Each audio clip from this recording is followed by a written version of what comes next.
Hello, everyone, and welcome to this episode of Spiritual Infinity. And as you know, my name is Zenzi Sewa, and I'm in here in London.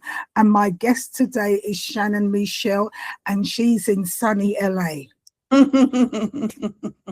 It's not overcast like it was yesterday. It's quite bright and sunny, so it's nice. But you know, the weather is probably 8-10 degrees.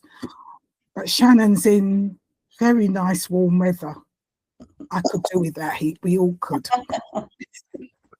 Anyway, I'm going to hand you over to her, and she's going to talk to us about her spiritual journey, what happened to her, the pain she went through, the trials, tribulations, and she probably didn't go through all that, but she probably did. We're all going through something, but to say that doesn't matter what we're going through, we can get through it, and we can get through it very well. So without saying any more, Shannon in sunny LA, hello. Hello, everybody. Hello. Yes. So, wow. I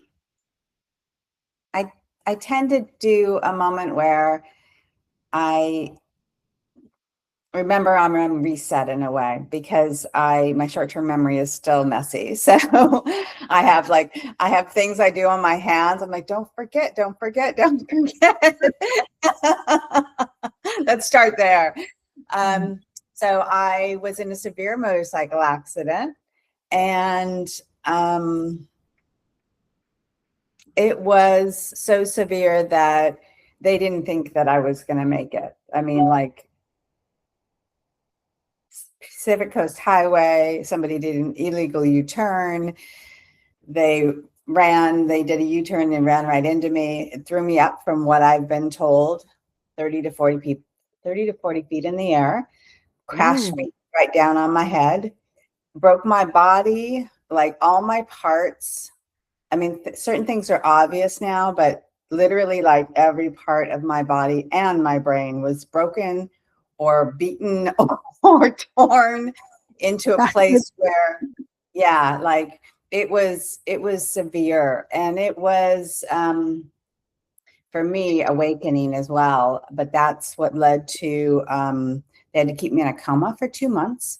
They had to do multiple amounts of surgeries to put it all back together. I've got all kinds of new parts and pieces. And when I finally was able to reawaken, I was on a cycle of traumatic brain injury, of not remembering anything and not knowing where I was, why I hurt, why I didn't understand anything.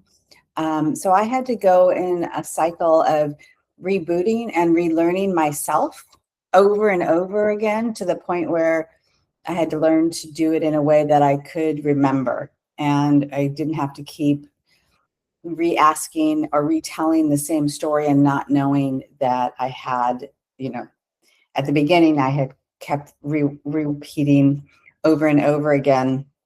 It was like it felt like I would go to sleep and wake up, but it was 5 minutes would pass and I would say the same thing to somebody who's sitting next to me. So it was severe, the transition, I should say.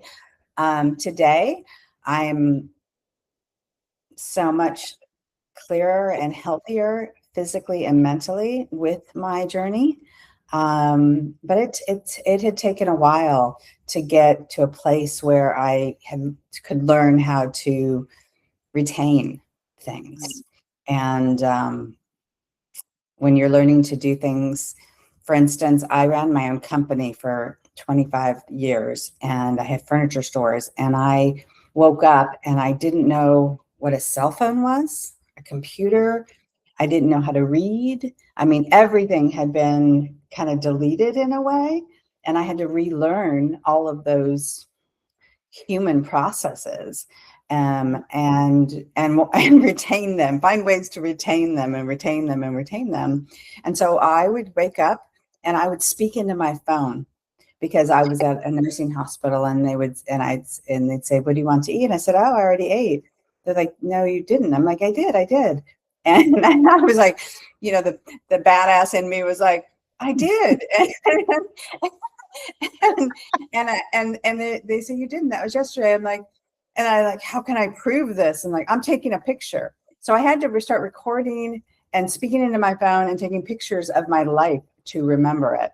And that was the beginning of transitioning into how to prove to myself that I was still here and who I was, and find value in that again, is what a lot of that transition was about. Yeah. Oh my gosh. I like how you said the badass in you. I was that like, again, there's moments, that center core spirit, that we all sometimes forget who we are, and but there's a part of us that feels it and senses it, and even if you're refinding it, there's an essence of, I know something, I know I'm capable even when it's difficult. It's those moments that we all in different ways go through, I think. And that's kind of why I was speaking into my phone. And the other part that was ironic-ish is I woke up one morning I think it was about a year and a half after my accident, and it was screaming at me, finish your book, finish your book.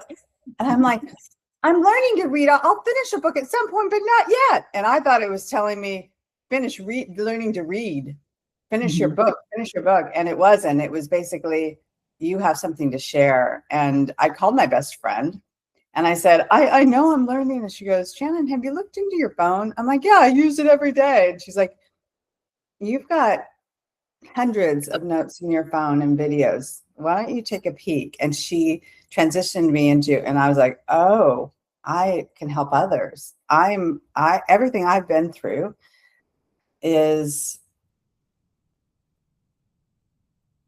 hard, again, to express what it is, but I know that I was capable through everything that happened physically to me in this body.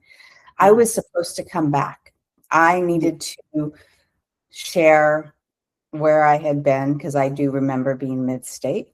And I want to just help others in any way I possibly can. And whatever, yeah.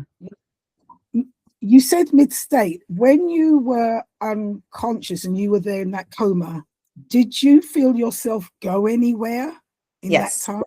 Share some of that with me, please, and with all of us. So when I woke up, and they let me come out of the coma stage, I was asking for Bill, my father figure, and they kind of looked at me and said, well, Bill's no longer here. And I said, no, he's here. He was here with me. And they're like, no, he passed. And he had only passed about 7-8 months before my accident. And it took me understanding that he wasn't physically here with me. But I had these memories. And then that's when I sat with, well, then what happened? Where was I? And those memories did not get deleted. Those memories were me being mid-state and understanding the essence of beyond this physical body, and making a decision for me. I needed to be paused by Bell, I think, and by angels, surrounded by and I can put the word angel out, but it's the essence even isn't, there's no words that match what it was. Yeah. And, but he was the one that I think was able to kind of calm me down and make me pause before I wanted to move on, because I remember wanting to move on. And he kept kind of just, it's okay, no rush, kind of, it's okay. And I remember those moments, and I remember the essence of making a decision to come back into my body versus move on into the universe, is the words that people use often, but yeah. No, I I'm glad you said that, because I am starting a group of interviews with NDEs, near death experiences, where people remember crossing over, what Mhm. happened, and coming back. Because I Mhm. think it's important for us to realize that this life we're living is not the be all and end all, but it is it is important that we live each moment, but in a different way, with different values. And when you understand that there is life beyond this, and I believe, oh, this is not where, I keep on saying to myself, I am in this world but not of this world.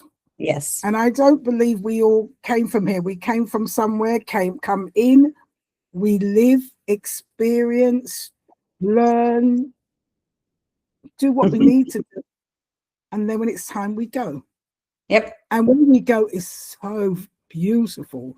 And that's why a It's lot of stunning. people who do cross, it's like they don't want to come back. But Yeah. then they realize there's still a journey to be done. So this man that you saw as like your mentor, as somebody who encouraged you, he Yeah. had passed some Yeah. months before you had this accident. Yes. And so whilst you were in this coma for 2 months, you were communicating with him, and he helped you through Yes. this time. As you said, you wanted to pass. You just wanted to move on and leave Yeah. this world behind. Get on. The mess that I was seeing down there. And I, again, the essence of down there is words that people use, and it's hard to explain that. In essence, it's not an up and down or heaven, like, you know, Yeah, it's so full circle that you can't even, again, put words around it. But yes, he was there to, I think, to remind me that I wanted and needed to share, but also I have a daughter and she had just started college. And, there are just all these layers of your human life that you're a part of. And you sometimes don't see that as clearly as well until you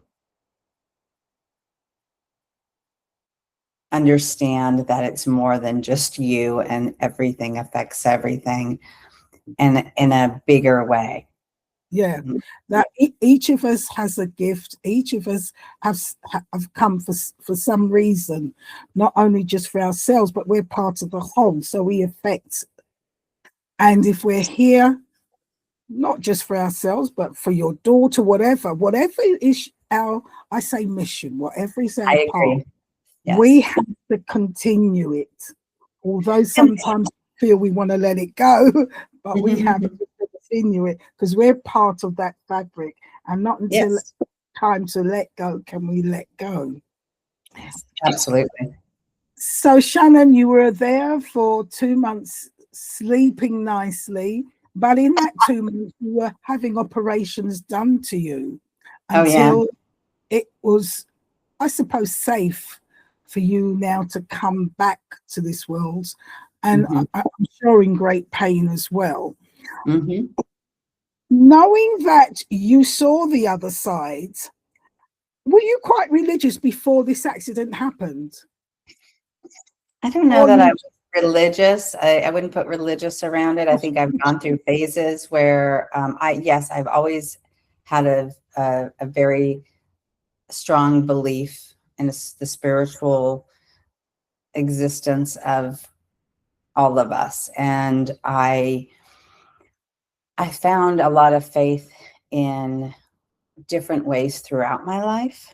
And some phases of, I remember I had my daughter and I wanted us to get baptized because I had not been raised. I've been raised by an atheist, and I was like, I oh, that's not not really. me. That's not me. And so there definitely have been, again, there's different words you can put around it. Yeah, Um, but I was always a very spiritual person. yeah. Yeah. So having that awareness when you had the accident, you came out, Hmm. you could connect with what was going on in that sleep state. So when you awoke now and you had to read again, and what you also say is not just learning but remembering it, because that's part when you learn is to remember it so you can continue. And that's all the brain work, that in my brain, because my brain had been literally like broken and deleted. Parts of my brain, a lot of parts had been shifted and reassessed and put back together. But yeah, it was again, refinding myself. Yeah. And did you find in the journey now of awakening and going forward, did you find your spiritual side was something that you really leaned on to help you through? I didn't even have to lean on it, honestly. It's so a part of my abundance right now. It's so part of who I am. The thing that I have to do is remember to stay present and not try to sort out the this for that, and the understanding and not remembering, or the learning and not knowing, like trying to associate myself with what I had or what I can have. Like I can't do that. I have to just stay present. I have to be this moment right now. And sometimes I have to remind myself to just stay present, because sometimes I'm overactivated and trying to sort out stuff because my brain recovery keeps growing in leaps and bounds. I'm sitting here having a conversation with you. I could barely talk before. So there's all these layers in my recovery that I have been able to relearn and reuse and re-be. I just got lost. Yeah, it's okay. That's fine, because today here you are, and when you see what you've been through, who you were, and then what you went through, literally. And even when I asked you the question about were you like that before, and I thought, oh, you might not be able to remember what you were before. Well, I'm getting better at that. Like there's true essences of me that have always stayed consistent, and I do retain like my more previous history of my life versus what I did last week. The really old stuff, I remember the stuff that happened the last, let's call it 3 to 5 years. If I don't have certain details, pictures, and repeats, I don't remember. So it's a bit of a mix, because I do retain, and I retain, much older life of Shannon Michelle. But I still, again, I have to remember not to sit in comparison of the before me and the after me, Yeah.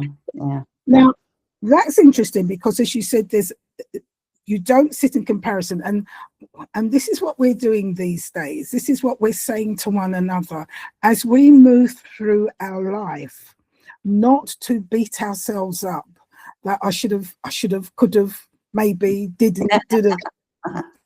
But it's to realize that everything has a reason and it has a learning. In your place, you've lost a bit of that learning, but you can remember some really distant things. But in that time when you were sleeping and you saw, you've come now into this life, and from what I'm hearing, you're looking at things differently, not just because of what's happened to you by force, you can't remember, but it would appear that what you experienced when you were in that coma state, in that in between, when and now you've come, it's made you look at life differently and probably helped you to go through. So let's look at that part. I mean, yes, again, you can't remember so much is there, but I'm sure people around you have seen a change in how you handle things, the pose. Huge.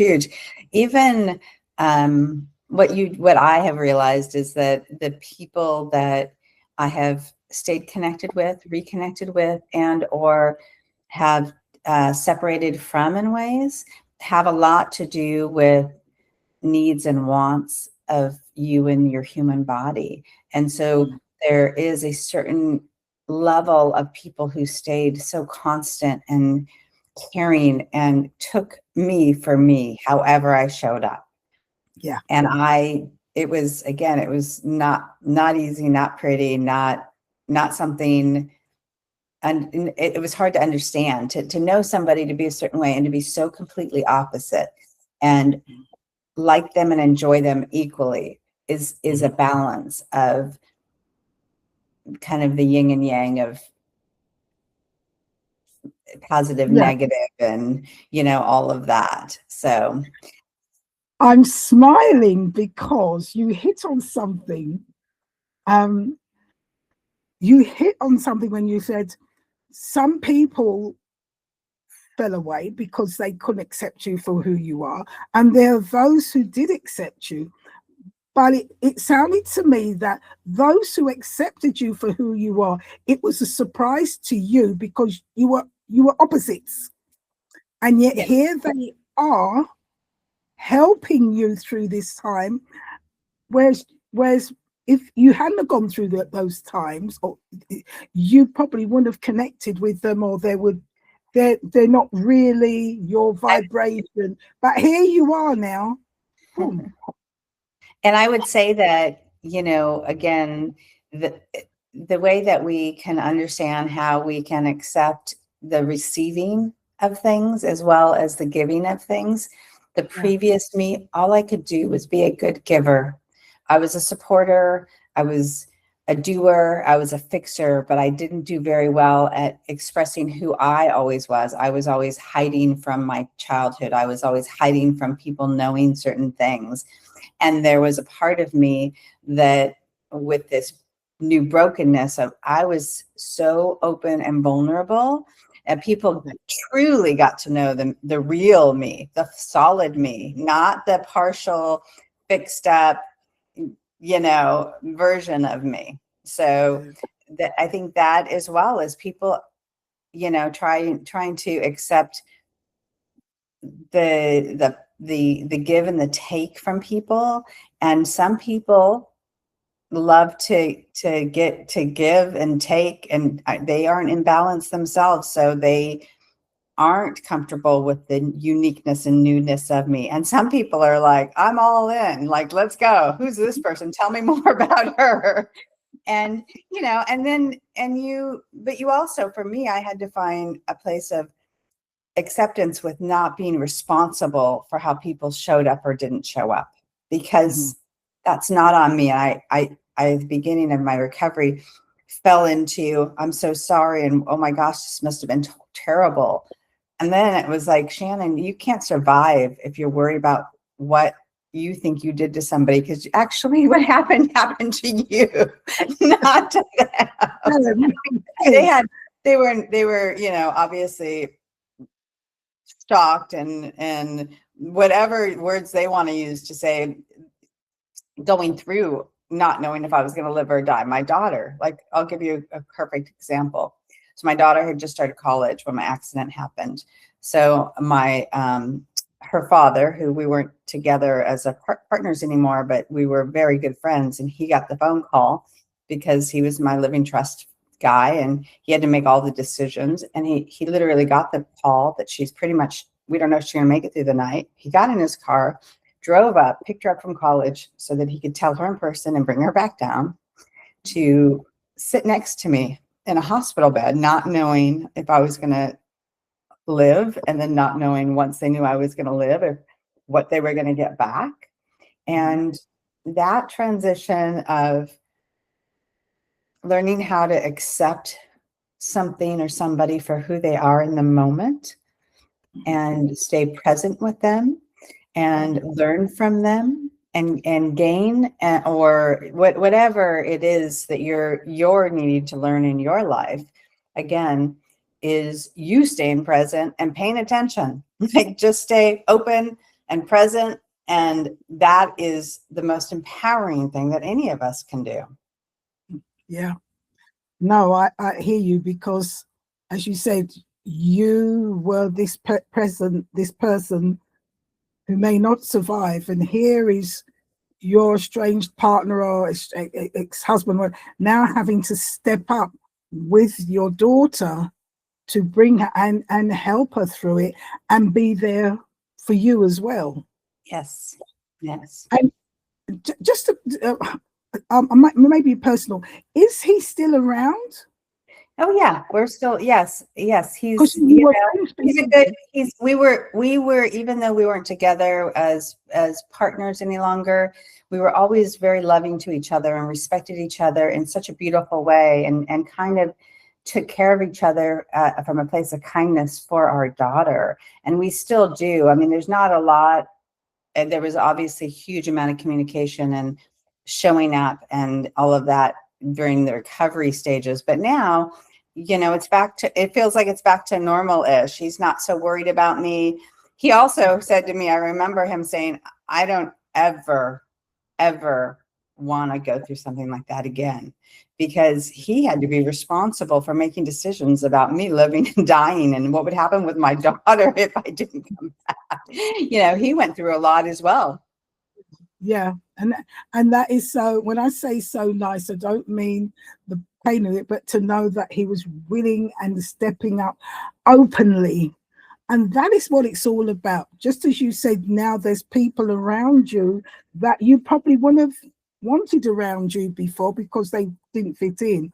But now you became vulnerable and you couldn't do anything. They showed up, and at that moment you see, and since then you see who really cares.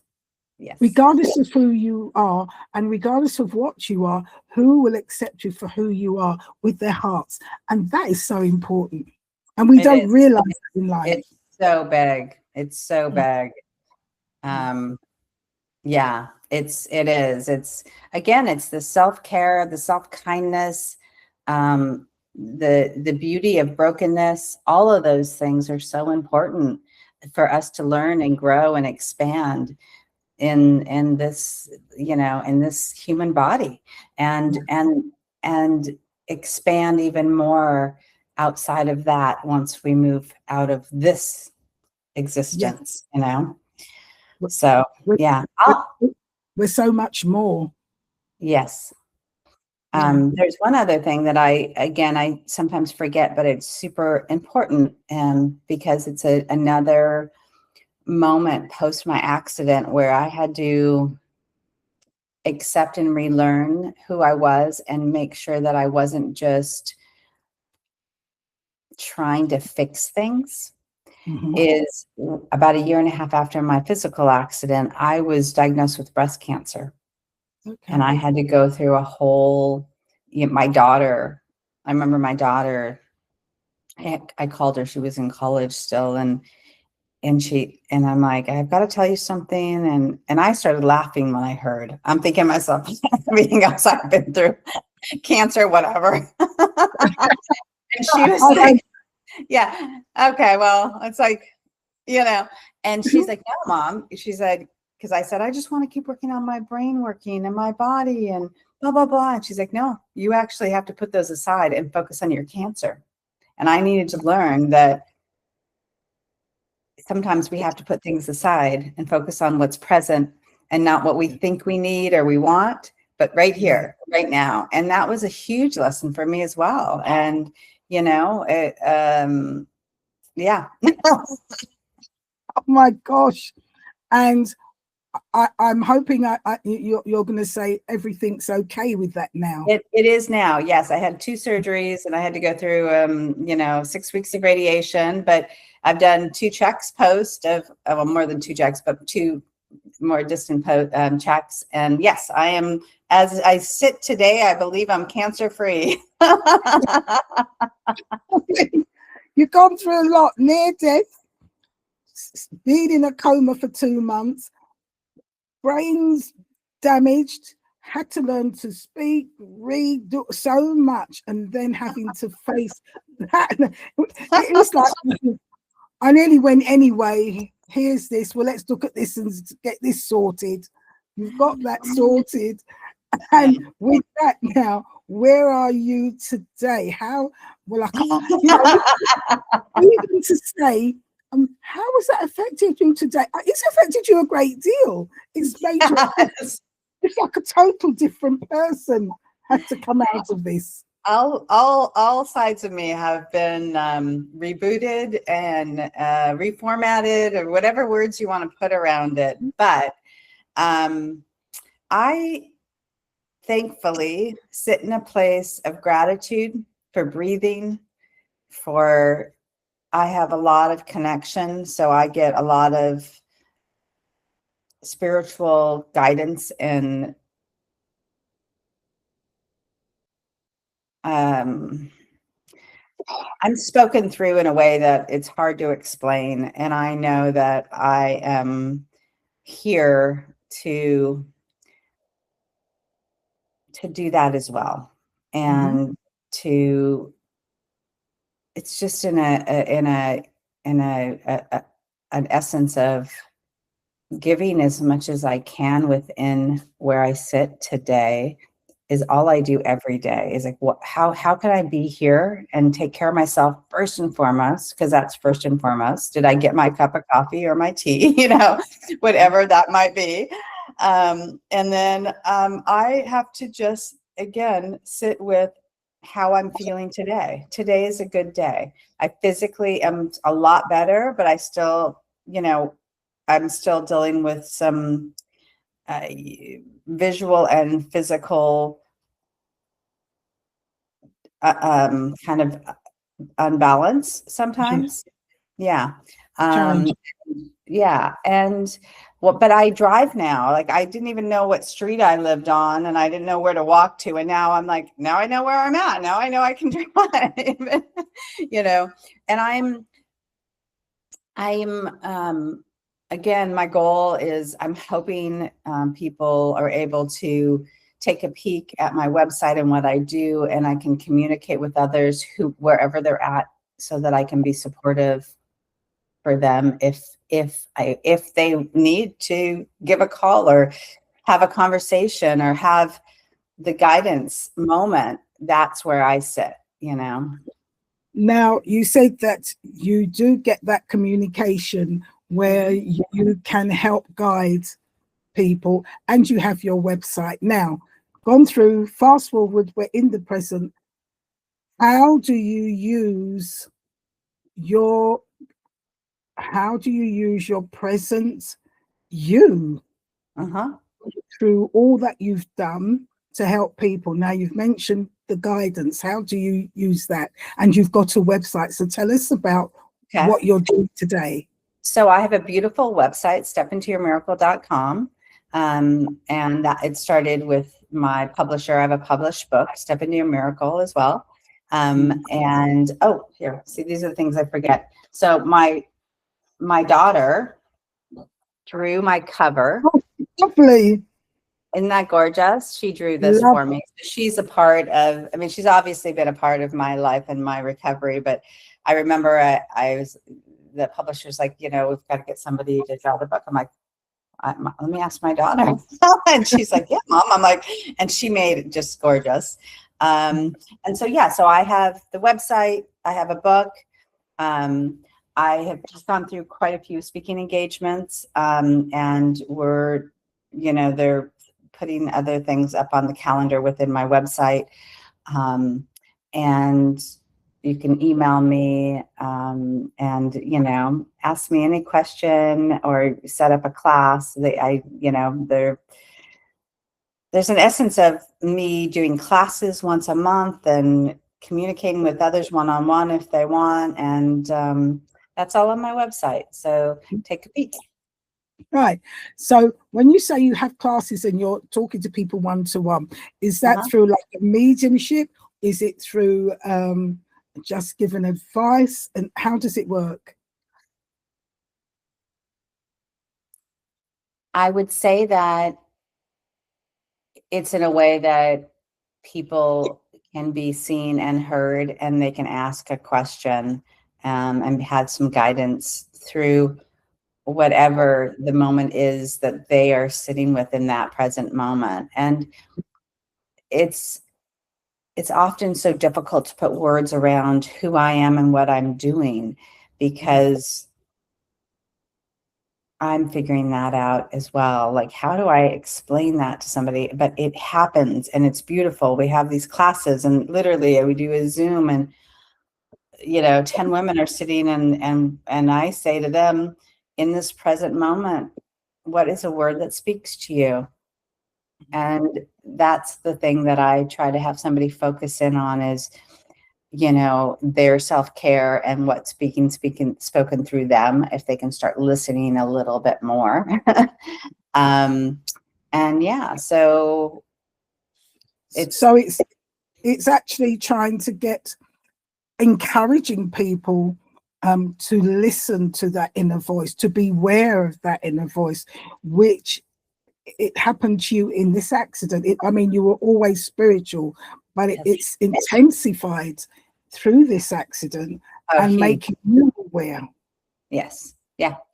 And so you're people and that also, to do. And also telling people to, again, with their self-care, don't take so much responsibility for anybody but other than you. Like, this is the first and foremost right here. And once somebody said to me, the more that you stop looking at the past and the future and staying present, the more you build, the more you have to give. And so within all of us, if we can stay in the moment of our self-care and not think that's a bad thing. I was raised in a way that, self-care did not come first and foremost. It was how to help others, but you have to be in balance with your self-care, because the bigger you are, the more you have to give. Yeah. and not only that, have you found, because I was challenged recently, some months ago, and I do listen. And when you start to listen to your inner voice, to that higher self, it will guide you. And sometimes what it guides you to do may feel awkward, but you feel it. When you're used to it connecting with you, and then all of a sudden you're faced with something coming up that needs to be done, and they're looking for your help, and you feel, oh God, I've got to do it. But all of a sudden you get this bam, no, and it's like, no. and it can seem cruel, but it's not. It's not. Yeah. It's not for you to do. Exactly. Yeah, and exactly. And it can feel sometimes people need to hear the word no just as much as they need to hear the word yes. And that's another thing that I find a value for myself that I tell others is I completely live my life off of yes, no, and maybe. Yes, I should do it. No, I shouldn't. That's a yes and no. And then the maybes is just put that on pause and it'll speak to you later. Like, there doesn't have to be an answer right now. The answer is maybe, and that means just put it aside. And for people to just walk through and continue to move through their life in a way where it's just yes, no, or maybe. Simplify everything. If you question it, just ask yes, no, maybe, okay, maybe, put that aside. Yes, okay, yes, no, listen. It's listening and feeling. Do you get that feeling as well? Sometimes, I heard you say in this present talk, you got that voice that just said, finish your book. Yeah. And it comes, things happen and you think, oh, but then another time you will feel it. Yeah. Absolutely. All the time. When you're not, it can, sometimes it could be quite gentle, but sometimes it could be no. Yes. And you'll understand that it's not you being horrible. You start to know yourself, and maybe you're a person that's always giving, and you feel guilty if you don't give, and you feel guilty if you don't give, and the voices say, no, not this time. You think, oh no, but it's not possible. But because you're always giving, always bending to suit a situation or somebody else, yes, it's time for you to say no. That's not good self-care if you're just adjusting yourself to be a better you. If you can adjust yourself just to be you, That's the Yeah. perfect you. Just be you. Each Yeah. and every moment, just be you. Be like you said, you hear Yeah. no, that's an answer. You don't have to figure out why. You don't have to figure Yeah. out if it's right or wrong. Just know that you're being spoken to and through, and that's all you need to know. And it will show itself. Yeah. And you'll be guided. And you're absolutely right. You don't have to figure it out, because that's part of the awkwardness, because you think, oh, why not? You know, no, you'll see it later on. You'll understand it later on. Or it Exactly. might take time, but it will never guide you to do something that's not right for you and Mhm. not right for the other person. Mhm. It may not be right for you to do, but it's not right for that person, because that person needs to go a different way, Yes, or exactly. need something, or Yeah, not to necessarily learn yours. something new in a different way. Yeah. So it's a Stop win-win. taking responsibility for everybody all the time, because that's not you. Take This care of is it. yourself, and then your abundance will help others, but it doesn't need to be your daily existence is having to help or fix things. True. So, Shannon, you've spoken about all this. How can people connect with you? I know you said you've got a wonderful website. Can I you do. tell people, if you Yes. can, what your website is, how they Yeah. can connect with you? Yes. Because we're all going through things and we all need guidance. And if they resonate with what you're saying, here Yes. Shannon is here, and she's going to her contact details so you can connect with her directly. So Absolutely. Everything Step Into Your Miracle. My website, Step Into Your Miracle, my Instagram, I've restarted a lot of things in that way. And email me, Shannon at Step Into Your Miracle. I've got, that's me. Stepping into your miracle is a part of my journey. So, look me up on all Facebooky, you name it. I'm out there. And I'm rebooting that part of my life as well, but mostly through my book, my website, my speaking engagements. Those are, I think, helpful and empowering. And sometimes it's just having a one-on-one is the best thing, because some people within their trauma or their fear, they need to feel comfortable where they share, and yes, that's important as well. Yeah. to open up and speak. Yeah, I always find one-to-one. So Shannon, thank you very much. And before I say thank you to my viewers for tuning My back, my daughter's in, crying. the book is there, Step Into Your Miracle by Yes. Shannon Michelle. So there it is. You can get it, I suppose, on Kindle. You can get it in the book. Amazon, all the different places. I also, these I forget too, but I put my book up there. My neurologist quoted for my book, because he is blown away by my recovery, and so he did this beautiful quote. My main neurologist, like, holy moly, that's how much support. Like, again, I'm surrounded by beautiful support and what this book has to offer for others. And that is definitely worthy of a quick peek or read. Definitely from being, because you were saying to me you were an interior designer, you had your business for over 20 years, this tragic accident, yet this is the beauty that has come from it, this change.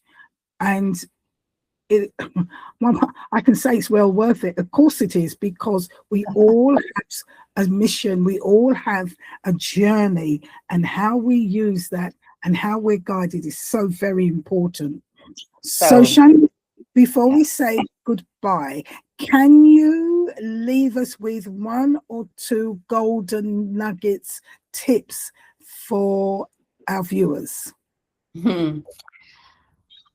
I think I'll circle back to, again, what I tell myself on a daily basis is the staying present, and not trying to associate the before or the afters with who you are, and just be in that moment of who you are today to find any kind of release, comfort, guidance.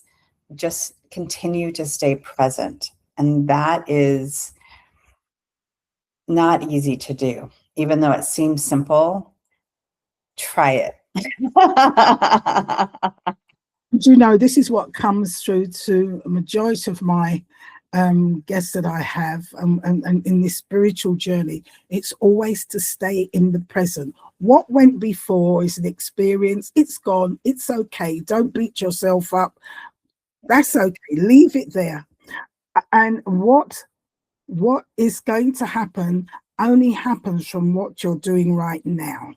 So it's very important that we do stay in the present. So Shannon, day. thank you so much for that. And thank you everybody for listening in. I know when you look at Shannon, she is a great inspiration. That there is nothing that we cannot overcome. There is nothing that we cannot achieve. Once we lock into our inner power, the creator, whatever, because we're an extension of that, everything will be fine. Everything is as it should be. So to everybody, thank you for listening. Shannon, thank you so much for joining us today. Everybody, for now. Bye-bye. Bye-bye.